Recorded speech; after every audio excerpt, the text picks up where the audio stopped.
2010 report, a lot of things have changed. So the YMCA moved to West Keene. The Keene Middle School has moved to West Keene. Fire station and the changes that have come with the Elm Street parking lot, which had about 120 spaces. Today it has about 75. The courthouse project is underway that displaced one of the busier of the public parking lots in town, the winter lot.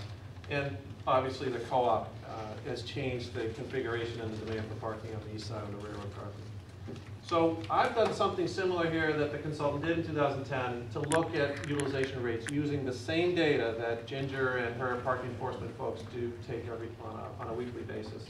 And the use rates show that the on-street utilization in 2012 is slightly lower than what we measured in 2010. There are a lot of reasons for that. Some of them relate to the changes that I mentioned before. Washington Street, as you might imagine, has seen a dramatic decline in overall use rates because the middle school is no longer there. There's no longer a constant flow of parents or support people or anyone who's accessing that school on a regular basis. Same is true for the Elm Street area because people have found other locations to park because they were displaced. And so if you look deep into the data, you can find that even though that's slightly lower than it was, it's not lower in a very dramatic way. And so the highest rates that we see are still those that Andy Miller, the consultant, identified in 2010.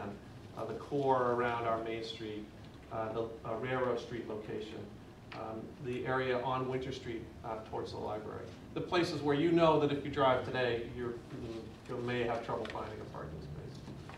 We also looked at the off-street meter utilization.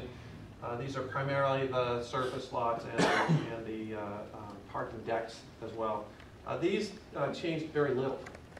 And as I observed that set of data, it struck me that perhaps what we're seeing is a slight decline in economic activity as well. The businesses perhaps are seeing something slightly different than they were in 2010 in terms of patrons visiting. So it may be that the numbers in 2012 reflect a different economic set of conditions because the off-street data is not all that different, meaning that the employees are still coming here for long-term parking or people coming to downtown for all day seem to be coming at the same rate they were roughly in 2010. We also looked at the question that was hotly debated at the time the fire station was constructed, and what would happen to parking as people were displaced from the Elm Street lot. And